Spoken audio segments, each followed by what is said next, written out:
Maya Washington stepped off the transport shuttle and onto the cold metal floor of Lunar Transit Station.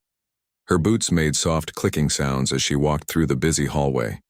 People rushed past her carrying bags and talking loudly into their communication devices. The air smelled like recycled oxygen and engine fuel. She looked tired. Her dark hair was pulled back in a simple ponytail, and her blue jumpsuit had small stains from 3 weeks of hard work. Maya had just finished checking her company's mining operations near Jupiter. The work had been difficult and dirty, but someone had to make sure everything was running safely. Maya checked her watch. She had 2 hours to get back to Earth for an important meeting with her company's board of directors. The meeting could not wait. Too much money was at stake. She walked toward the private docking area where her spaceship waited. The Star Phoenix was the most beautiful ship at the station. Its white and silver hull gleamed under the bright lights. The ship was long and sleek, with engines that could travel faster than any other private vessel in the solar system. Maya smiled when she saw her ship. She had worked hard for 8 years to buy it. The Star Phoenix represented everything she had achieved since leaving her small apartment in Detroit and becoming one of the most successful business owners in space. As she approached the boarding ramp, a tall man in a captain's uniform stepped in front of her. His name tag read Morrison. He had gray hair and a serious face that looked like he had never smiled in his life. "Excuse me, miss," Morrison said, holding up his hand. "This is a private vessel.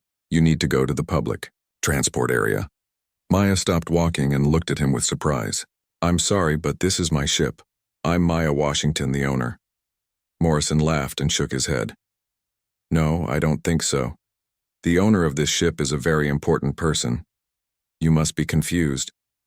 A woman with short blonde hair appeared next to Morrison. Her uniform showed she was the first officer. Her name tag said Bennett. She looked Maya up and down with disapproving eyes. "The public transport shuttles are on level C," Bennett said in a cold voice. "Take the elevator down 2 floors. Maya felt her heart start beating faster. She had dealt with this kind of treatment before, but never on her own property. She reached into her pocket and pulled out her identification card. "Look, there's been a mistake," Maya said, keeping her voice calm and polite. "This is my identification. I own this ship. I need to board now because I have an important meeting." Morrison barely looked at the card. "Anyone can fake one of these. Security is very tight here. We can't let random people board expensive ships." A third crew member appeared. He was a young man with dark hair and a service coordinator badge that read Martinez. He stood behind Maya, blocking her path back to the main hallway. "Ma'am, you need to leave this area," Martinez said. "This is private property." Maya turned to face him. "It's my private property. I've owned this ship for 8 years. Check your passenger list. Check your computer systems. My name is Maya Washington." Bennett pulled out a small tablet and pretended to look at it. "I don't see any Maya Washington on our list. The owner's name is, well, it's confidential information." Maya felt her anger growing, but she forced herself to stay calm. Getting upset would only make things worse. She had learned this lesson many times during her career in the business world. "Can you please check your biometric scanner?" Maya asked. "It will confirm my identity immediately." Morrison crossed his arms over his chest. "Those scanners malfunction all the time. We rely on visual identification and proper documentation." "But I have proper documentation," Maya said, holding up her card again. "Not the right kind," Bennett said quickly. "The owner of this ship would have special credentials, gold-level access cards, private security clearance." Maya reached into her other pocket and pulled out a gold card with her photo and name clearly visible. The card had several security features that made it impossible to fake. The 3 crew members looked at the card but seemed determined not to believe what they were seeing. "These can be purchased on the black market," Morrison said. "We've seen this before. People try to sneak onto expensive ships by pretending to be someone important." Maya looked around the docking area. Other ships were boarding their passengers without any problems. She could see wealthy-looking people walking up ramps and disappearing into luxurious cabins. None of them were being questioned or stopped. "Listen," Maya said, trying one more time to be reasonable. I understand you have security concerns, but I really do own this ship. If you let me board, I can prove it to you. The ship's computer system will recognize me. Martinez stepped closer to her. Ma'am, you need to leave now or we'll have to call station security. Maya stared at him in disbelief. You're going to call security on the owner of the ship? We're going to call security on someone who's trespassing and causing trouble, Bennett said. Maya looked at her watch again. Time was running out. If she missed her meeting on Earth, her company could lose millions of dollars in contracts. Her investors were already nervous about some recent problems with competitors. She pulled out her communication device and tried to call her assistant on Earth, but the signal was weak inside the station. The call failed to connect. Please, Maya said, making one final attempt. Just run a simple identity check. It will take 30 seconds. Morrison shook his head. We don't have time for games. The real owner will be here soon, and we need to prepare the ship. Maya realized that nothing she said would change their minds. They had decided she didn't belong there, and they were not interested in facts or evidence. She had seen this kind of prejudice before, but never in such an extreme situation. The irony was not lost on her. She had built Stellar Dynamics Corporation from nothing, created thousands of jobs, and revolutionized space mining technology. Her ships carried supplies to colonies throughout the solar system. Her innovations had made space travel safer and more affordable for everyone. But to these three people, she was just someone who didn't look like she belonged in their world of luxury and privilege. Maya took a deep breath and made a decision. She would find another way to board her own ship. Maya stood at the edge of the docking area, watching her own ship from a distance. She felt frustrated and angry, but she refused to give up. The Star Phoenix was her property, and she had every right to board it. She noticed movement near the boarding ramp. Other passengers were starting to arrive. Maya recognized some of them immediately. These were important people from Earth's government and business world. The first person to approach the ship was Senator Patricia Adams. She was a tall woman with silver hair who served on the Space Commerce Committee. Senator Adams had worked with Maya on several projects to improve safety regulations for space workers. Morrison's attitude changed completely when he saw the senator. He straightened his uniform and smiled widely. His voice became respectful and friendly. Good evening, Senator Adams, Morrison said with a bow. Welcome aboard the Star Phoenix. Your cabin is ready, and will be departing on schedule. Thank you, Captain, Senator Adams replied. She looked around the docking area with curious eyes. I was hoping to see Maya Washington tonight. Is she already on board? Morrison looked confused. Maya Washington. I'm not familiar with that name, Senator. Senator Adams raised her eyebrows, in surprise. Really? She owns this ship. Stellar Dynamics Corporation has been using the Star Phoenix for important business trips all year. Bennett stepped forward quickly. Perhaps you're thinking of someone else, Senator. The owner of this ship is very private and rarely travels with passengers. Senator Adams shook her head. No, I'm quite sure. Maya and I have had dinner together, several times. She's one of the most brilliant people I know. Her work in space mining has changed everything. Maya watched this conversation from her hiding spot behind a cargo container. She felt a small spark of hope. Maybe Senator Adams could help her get on her own ship. More passengers arrived while the crew continued to look puzzled. Carlos Rivera walked up the ramp next. He was the founder of 3 successful technology companies and one of the richest men in the solar system. Good evening, everyone, Carlos said cheerfully. He was a short man with a friendly smile and expensive clothes. Is Maya here yet? I brought those research papers she wanted to see. Morrison and Bennett exchanged worried glances. 2 passengers had now mentioned this Maya Washington person, but they still refused to believe that the woman in the dirty jumpsuit could be someone so important. Sir, could you tell us more about this Maya Washington? Martinez asked carefully. Carlos laughed. Are you serious? She's only the most famous businesswoman in space. She started with nothing and built a company worth billions of dollars. Her mining operations near Jupiter produce half the rare metals used on Earth. What does she look like? Bennett asked. She's a black woman, probably in her 30s. Very smart, very determined. She usually dresses simply because she spends so much time working in space stations and mining facilities. Maya watched Bennett's face turn pale. The first officer was starting to realize they might have made a terrible mistake. More passengers continued to board. Dr. Helen Brooks, the director of the Mars Research Institute, asked about Maya. Commander Roy Phillips from the Space Defense Force mentioned that he wanted to thank Maya for her help with a recent emergency supply mission. Each new passenger who mentioned Maya's name made the crew more nervous. Morrison kept checking his passenger list and looking around the docking area with worried eyes. Senator Adams became suspicious when she noticed the crew's strange behavior. "Captain, is there some kind of problem? You seem very concerned about Maya Washington." "Well, Senator," Morrison said slowly, "there was a woman here earlier who claimed to be the owner of this ship, but she didn't look like someone who could afford a vessel like this. We assumed she was confused or trying to sneak aboard." Senator Adams stared at him in shock. "You turned away the owner of the ship?" "She was wearing a dirty jumpsuit," Bennett said defensively. "She looked like a maintenance worker or someone from the cargo area." Carlos Rivera stopped smiling. His voice became serious and cold. "Captain, Maya Washington has been working for 3 weeks at the Jupiter mining stations. Of course she would look like she'd been doing hard work. That's the kind of person she is. She doesn't sit in an office while other people do the dangerous jobs." The crew was starting to panic.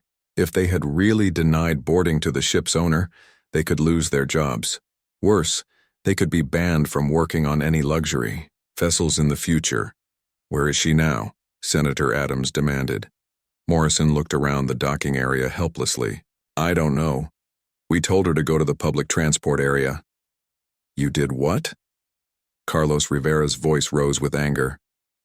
"You sent one of the most important people in space commerce to the public transport area like she was nobody?" Maya decided. It was time to reveal herself. She stepped out from behind the cargo container and walked toward the group. Every passenger recognized her immediately. "Maya!" Senator Adams called out with relief. "There you are. We were just hearing about the confusion." Maya walked up to the boarding ramp where the crew stood looking ashamed and terrified. She kept her expression calm, but her eyes showed her anger. "Hello, Patricia."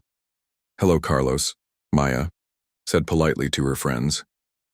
She looked at the 3 crew members. "I believe we met earlier." Morrison's face had turned red with embarrassment. "Ms. Washington, we didn't realize—" "You didn't realize what?" Maya asked quietly. "That a black woman in work clothes could own a luxury spaceship." The passengers gasped. They had not realized the situation was about racial discrimination.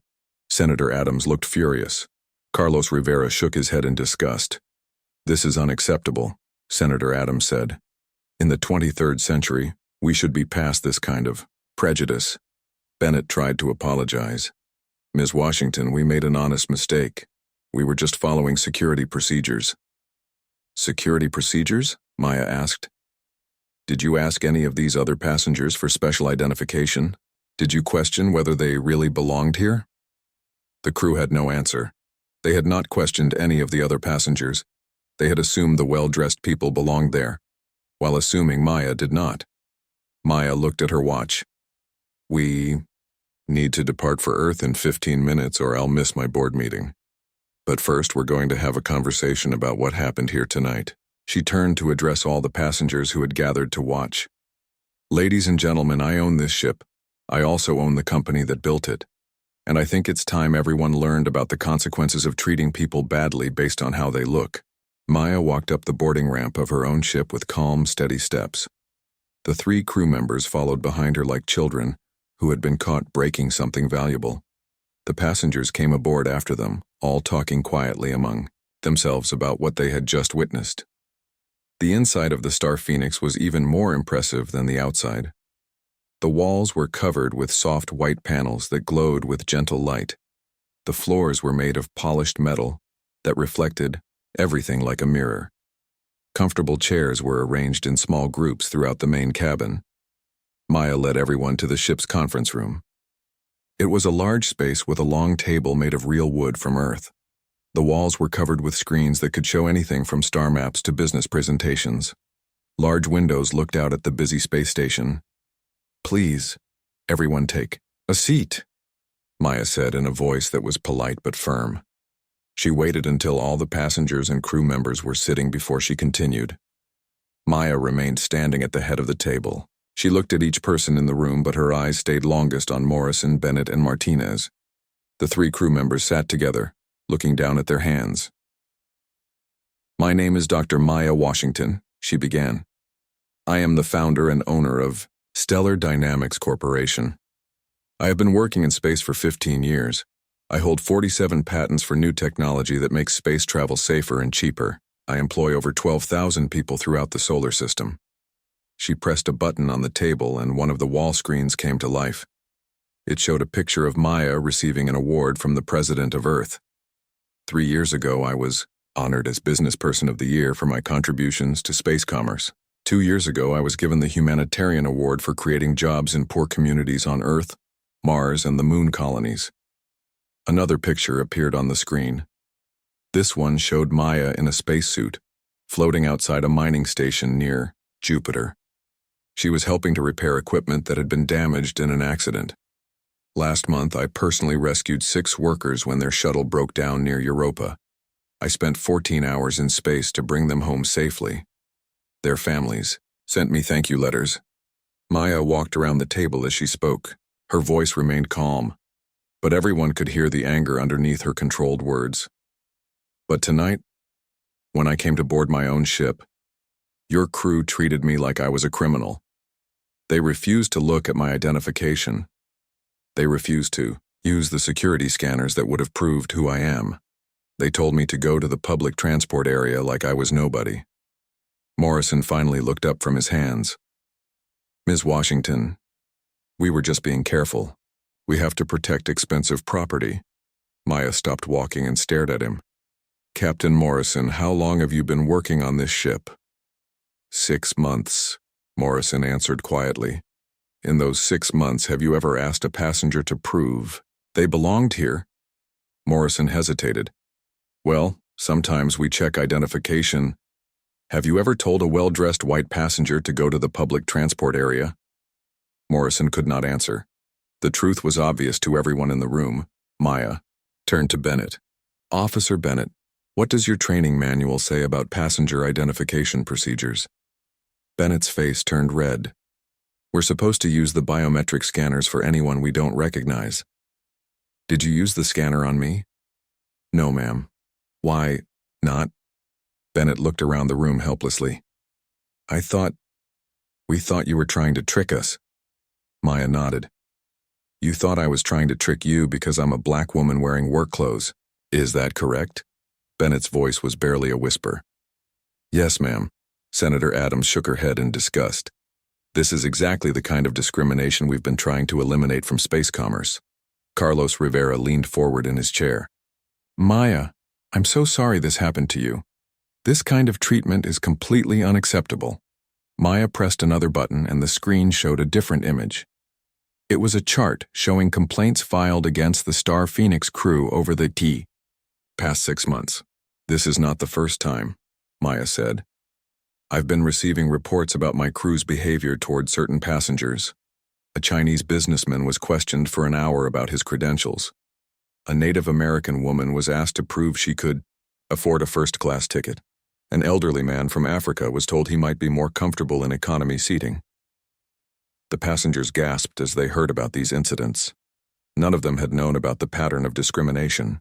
"All of these complaints were filed with the station authorities," Maya continued. "But somehow they never reached me. I wonder why that is." She looked directly at Martinez.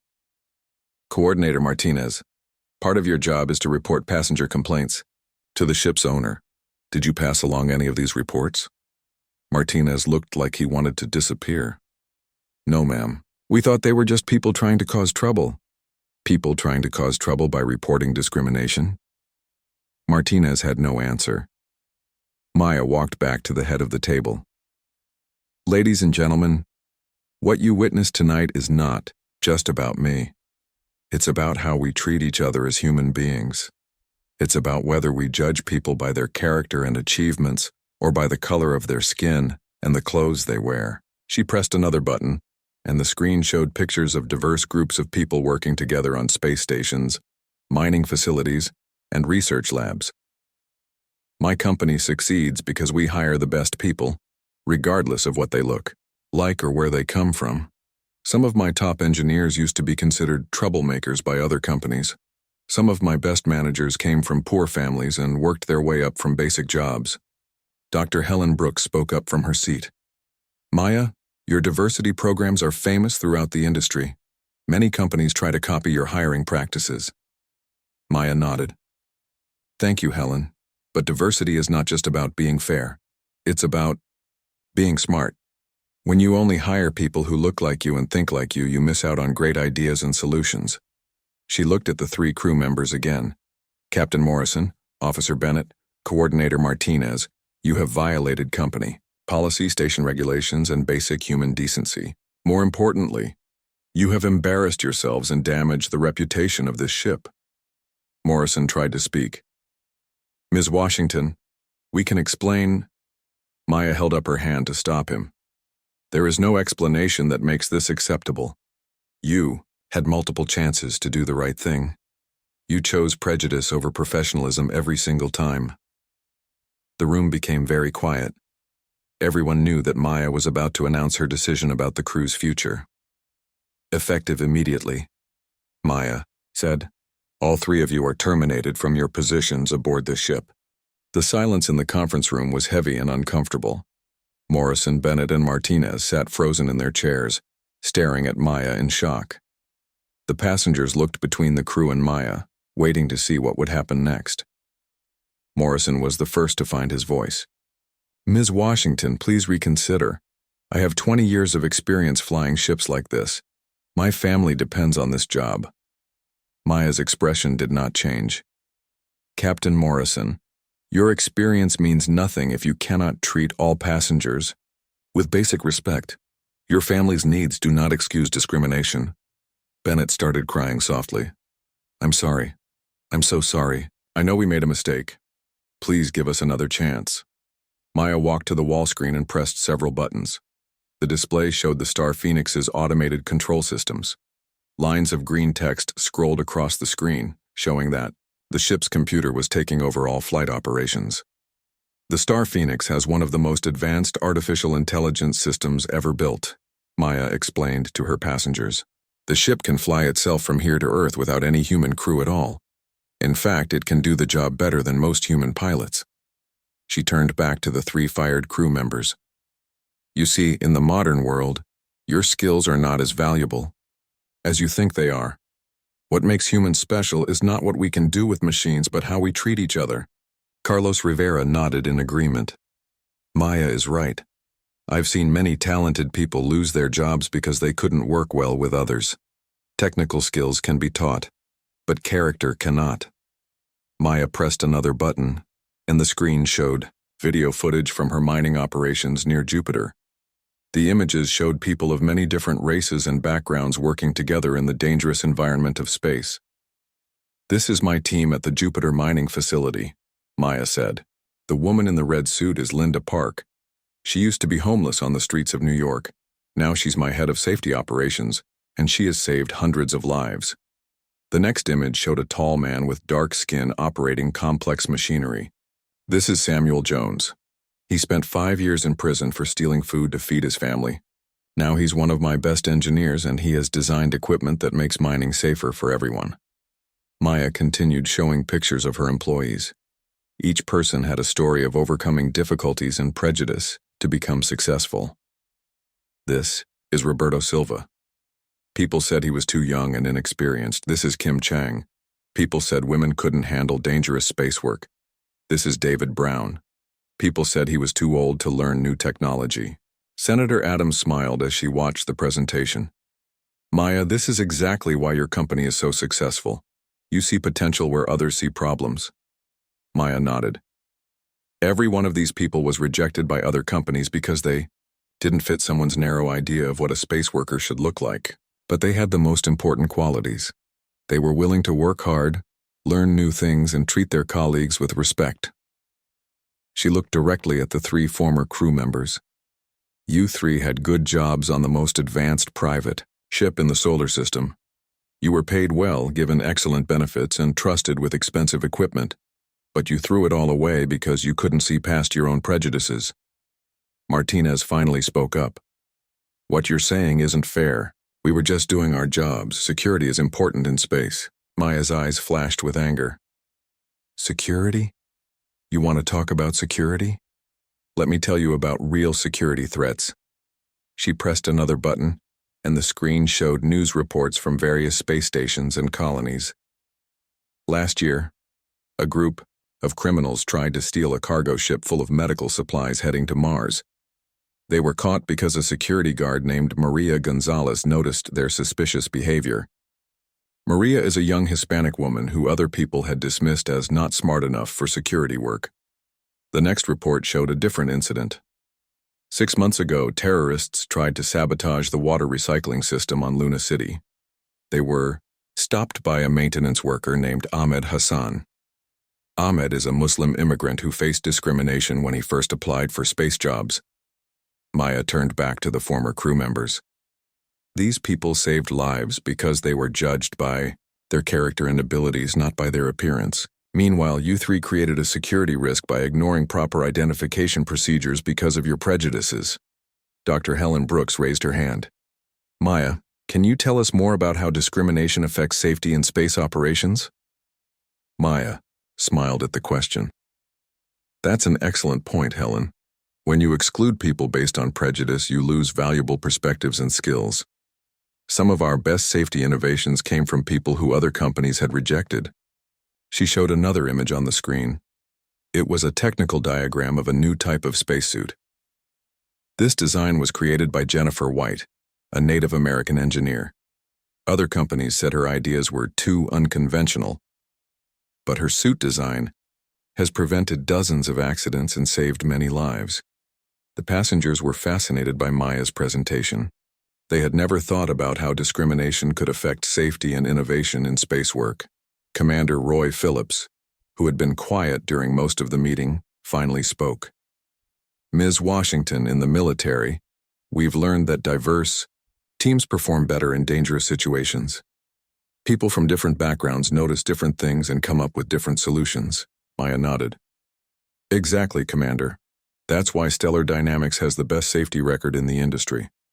We don't just hire diverse teams because it's the right thing to do. We do it because it makes us better at our jobs. She turned to address all the passengers. Ladies and gentlemen, what happened tonight is not just about 3 crew members making bad decisions. It's about a pattern of thinking that holds back all of humanity. Senator Adams leaned forward in her chair.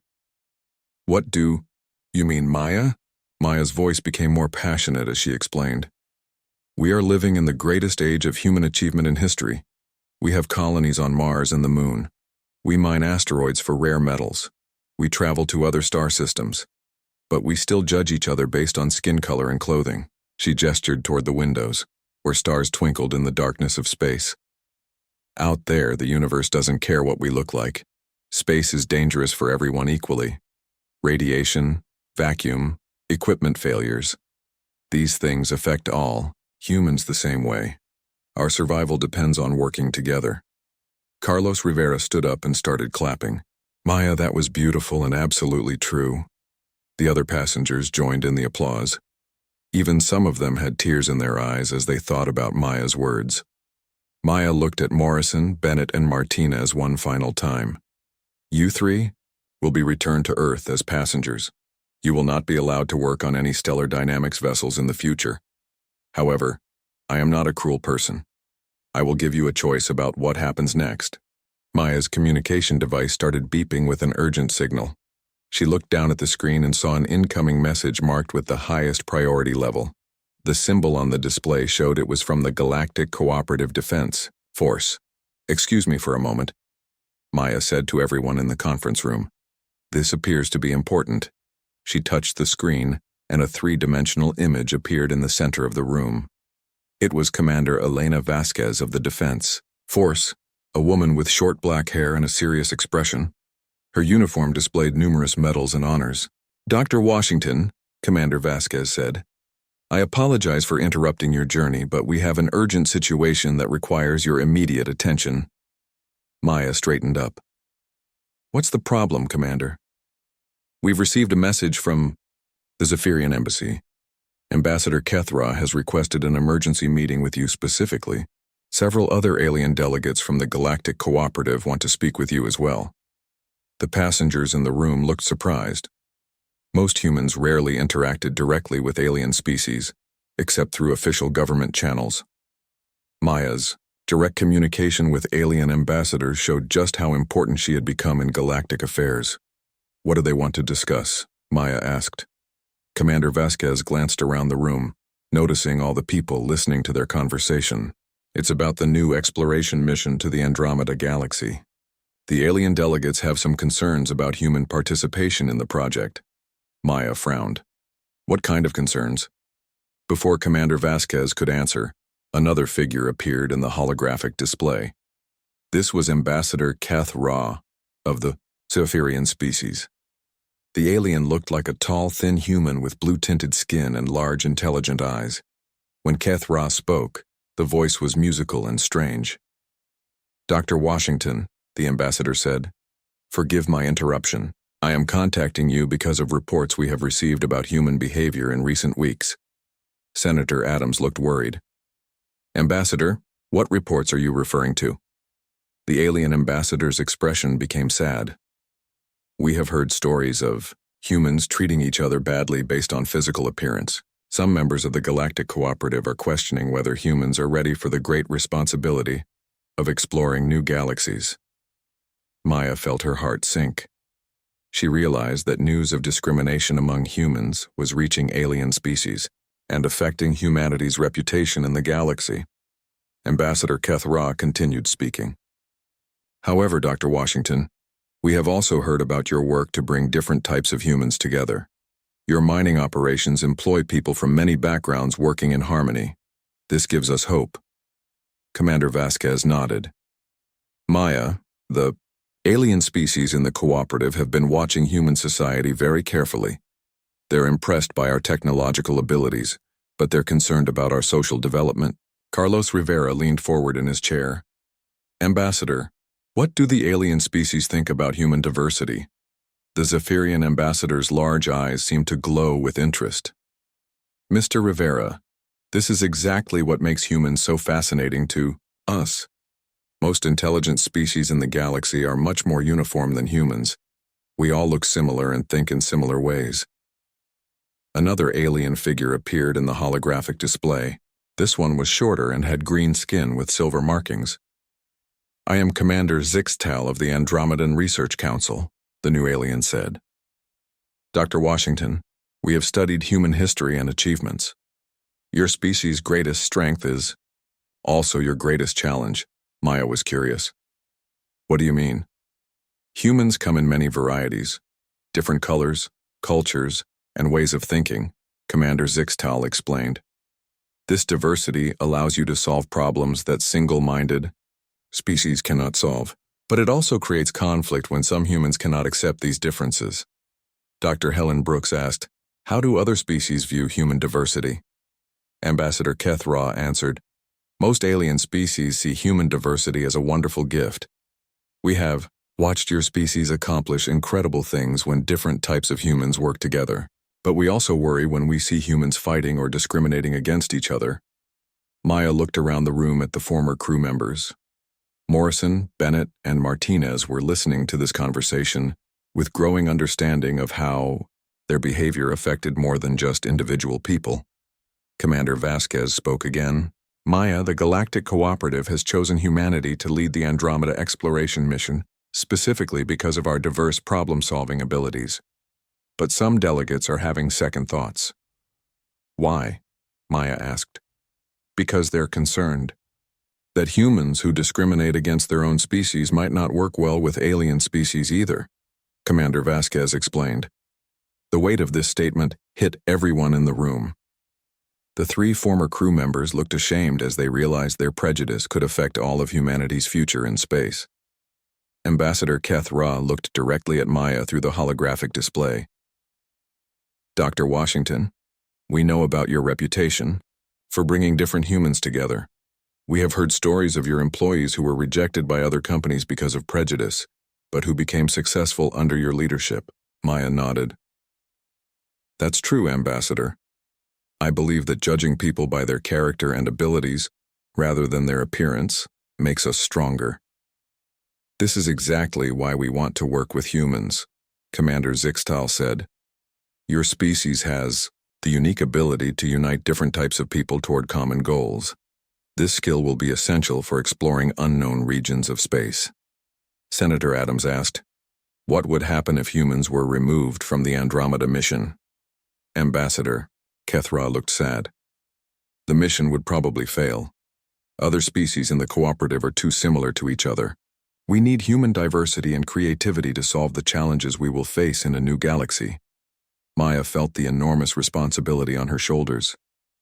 Ambassadors, I want to assure you that most humans do believe in treating all people with equality and respect. The discrimination you've heard about does not represent the best of human nature. We know this, Dr. Washington, Commander Zixtal said. That is why we requested this meeting with you specifically. Your company and your leadership style represent what humans can achieve when they embrace their diversity. Commander Vasquez looked serious. Maya, the Galactic Cooperative wants you to be humanity's official representative for the Andromeda mission. They believe you understand both the importance of diversity and the dangers of prejudice. The passengers in the room looked amazed. This was an incredible honor that had never been given to a private citizen before. Maya looked at Morrison, Bennett, and Martinez. Do you understand now? Your discrimination tonight wasn't just about hurting my feelings. It was about damaging humanity's reputation among alien species who are watching how we treat each other. Bennett was crying again. We had no idea. We thought it was just a small incident. There are no small incidents when it comes to prejudice, Maya said firmly. Every act of discrimination sends a message about what humans value and believe. Ambassador Keth Ra spoke one final time. Dr. Washington, will you accept the position as humanity's representative? Maya looked around the room at all the faces watching her. She thought about the responsibility and the opportunity to help humanity take its next great step into the unknown. Yes, Ambassador, Maya said, I accept.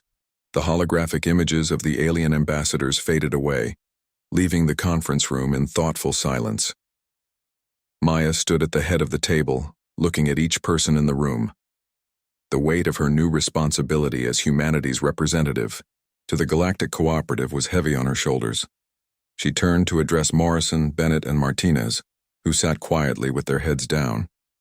Now you understand what I meant when I said your actions tonight affected more than just one person. Your prejudice could have damaged humanity's future among the stars. Morrison looked up with tears in his eyes. Ms. Washington, we never imagined that our behavior could hurt all of humanity.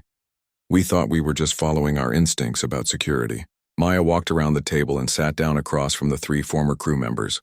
Her voice became gentler but still firm. Captain Morrison, discrimination is never about security or instincts. It's about fear and ignorance. But here's what makes humans special. We can learn from our mistakes and become better people. She looked at each of them carefully. I told you earlier that I would give you a choice about your future. That choice is still available. Bennett wiped her eyes and looked up hopefully. What choice? Maya stood up and walked to the wall screen. She pressed several buttons, and the display showed information about a new program called the Stellar Dynamics Equality Initiative. I am creating a galaxy-wide program to eliminate discrimination in space commerce and exploration, Maya explained.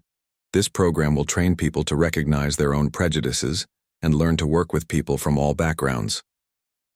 The screen showed pictures of training facilities, classrooms, and diverse groups of people working together. The program looked comprehensive and well-planned. The training will take 6 months, Maya continued. It will be difficult and sometimes uncomfortable. You will have to examine your own beliefs and attitudes honestly. You will have to learn about different cultures and ways of thinking. Most importantly, you will have to prove that you can treat all people with respect and dignity. Martinez asked quietly, "What happens if we complete the training successfully?" Maya smiled for the first time since the incident began.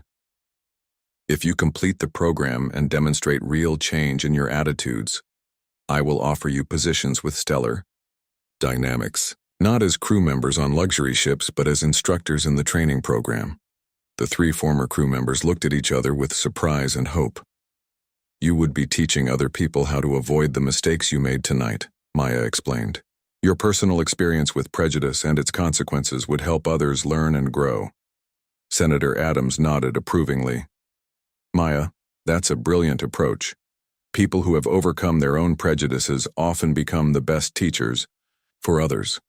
Carlos Rivera agreed. "I've seen this work in the technology industry. Former employees who had problems with discrimination sometimes become our most effective diversity trainers." Maya continued explaining her program. "The Stellar Dynamics Equality Initiative will be implemented on every space station, mining facility, and commercial vessel in human space. All employees will receive training from janitors to executives." Dr. Helen Brooks raised her hand. "How will this program help with the Andromeda mission?" Maya pressed another button, and the screen showed a star map of the Andromeda Galaxy. "The exploration mission will require humans to work closely with 12 different alien species.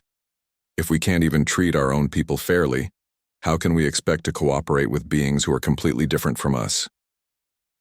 Commander Roy Phillips spoke up. "The military has learned that diverse teams perform better in challenging situations. An interstellar mission will face challenges we can't even imagine." Maya nodded. "Exactly, Commander. The aliens chose humans for this mission because of our diversity, not despite it. But that diversity only makes us stronger when we embrace it instead of fighting against it." She turned back to Morrison, Bennett, and Martinez.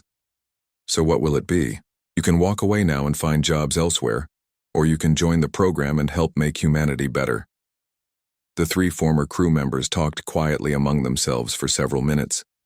Finally, Morrison stood up and spoke for all of them. "Ms. Washington, we accept your offer. We want to join the training program. We want to make up for what we did tonight." Bennett nodded eagerly. "We want to help other people avoid making the same mistakes we made." Martinez added, "We understand now that discrimination hurts everyone, not just the people being discriminated against." Maya walked over and shook hands with each of them. "Good. The training begins next week on Earth. It won't be easy, but I believe you can change if you really want to." Senator Adams stood up and started clapping. Soon, everyone in the room was applauding the decision. Even the former crew members seemed relieved to have a chance at redemption. Maya pressed a final button on the wall screen. The display now showed a message from the Galactic Cooperative High Council. It was an official appointment letter naming Maya Washington as humanity's representative for the Andromeda exploration mission. "Ladies and gentlemen," Maya announced, "this incident tonight has taught us all an important lesson. Prejudice and discrimination don't just hurt individuals, they hurt our entire species and our place in the galaxy." Carlos Rivera raised his hand. "Maya, what can the rest of us do to support your equality initiative?" Maya smiled. "Use your influence and resources to promote diversity and inclusion wherever you work. Senator Adams, we'll need legislation to support these programs. Mr. Rivera, we'll need technology to track progress and measure results." Dr. Helen Brooks added, "The scientific community will support your efforts completely. Research shows that diverse teams are more innovative and successful." Maya looked around the room at all the faces watching her. What happened tonight started as a moment of discrimination and humiliation, but we've turned it into an opportunity for positive change that will affect all of humanity. The Star Phoenix was now approaching Earth's orbital stations. Through the windows, everyone could see the beautiful blue and white planet growing larger. "When we land," Maya said, "I want everyone to remember this conversation. We have the chance to make humanity worthy of the trust the alien species have placed in us. We can show the galaxy that humans are capable of growth, learning, and unity. Morrison spoke up one final time. Ms. Washington, how can we ever thank you for giving us this second chance? Maya looked at him seriously. Don't thank me with words. Thank me by becoming the kind of people who make humanity proud. Show the galaxy that humans can overcome their prejudices and work together for the common good. As the Star Phoenix prepared to dock at Earth's main spaceport, Maya felt hopeful about the future. The incident that had started with discrimination and prejudice was ending with opportunity and redemption. She had turned a personal humiliation into a galaxy-wide movement for equality and inclusion. Most importantly, she had shown that humans could learn from their mistakes and become better people. The stars outside the windows seemed to shine brighter as Maya thought about humanity's future among them.